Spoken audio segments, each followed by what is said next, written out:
Hi guys, I have to share a story. See, I work full-time as a legal secretary at a law firm in Baltimore. So I make money, and it works as supplemental income and residual income. I've built a team in Baltimore, but I really like the business because it makes me feel good. The things that I'm able to do for people to help them with their confidence, and having extra money doesn't hurt. I've got 2 little boys. You know, our family it's still a very young family, so we do work full time, and then on top of that, I have to work this supplemental income business, which is fine with me. I really enjoy it. So this video is a little bit about an experience that I had today and what is so good about being in the position that I'm in, or anyone that has the ability to make residual and supplemental income. Today, see, I bought a new vehicle probably about 2 weeks ago, and still kind of learning the quirks of it and trying to figure it all out. So it's definitely an upgrade, and thanks to it works. That's another thing that I have to say about it. I was able to go from a Chevy Aveo, which is like the basic of basic little compact cars, to a new Infinity luxury car, and I'm sitting in it now, and I'm like taking it all in, and I'm just so blessed because of this company and what it's done for us as a family. So today I went to pump gas. This will be the second or third time that I've put gas in the tank, and the weird thing about Infinities is that there's no internal button where you push it. Even the Aveo had one, so it took a few times for me to get used to that. So today, this morning, I go pump gas, which is now upwards of $4 a gallon, and I couldn't get it open. So it was kind of like jammed. I don't know what it was, but there was this little old man. He probably was in his late 70s that had pulled in behind me, and this sweet old man comes up and he says, "Are you okay? Are you having problems?" And I said, "I can't get the gas tank open. I can't pump gas. I gotta go to work." And so he's like, "Okay, hold on, let me go get a screwdriver." So he goes over, gets a screwdriver, and we're banging on it, and we're trying to get the gas tank open. And then miraculously it opens somehow. So just in talking to him for a couple minutes, which by the way, maybe 2 years ago before I did this, I probably would have been too shy to have a conversation outside of "Thank you very much, sir."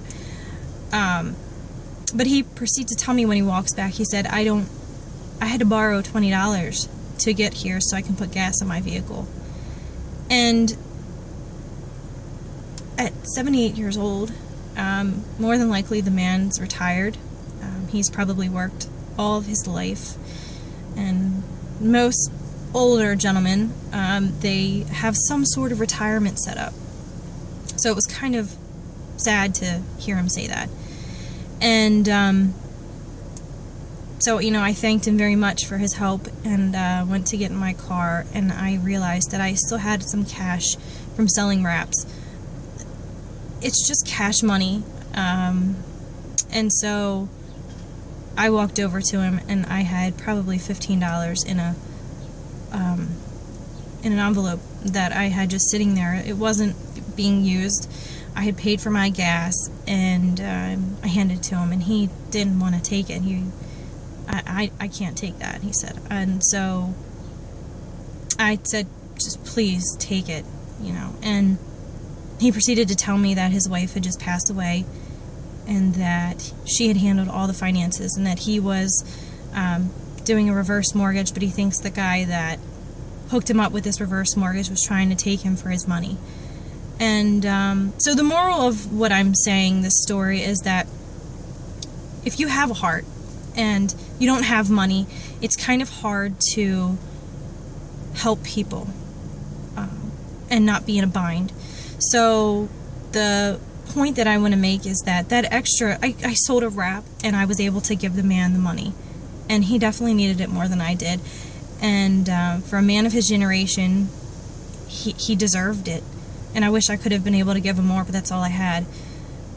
So this story is just about me saying, I'm in the position, anyone can be in the position, whether if you need the money yourself, or if you are in the position to where somebody needs the money, then you can help other people do it too. So I just wanted to say that it was a really touching moment for me this morning when I was able to give back to one of the greatest generations that's ever lived, probably, arguably, the greatest generation of our time. And I hope that he will use that money. I don't care what he uses it for. I know he's not using it for drugs. I know he's not using it for alcohol.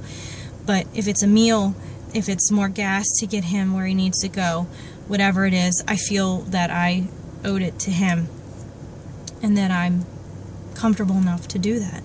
So just keep that in mind. If you're a type of person that has a big heart and not a big wallet, this is also gives you an opportunity to do that too. So that's all I wanted to say. It was a really good morning, and I felt blessed to be able to help somebody that really needed it. So thank you.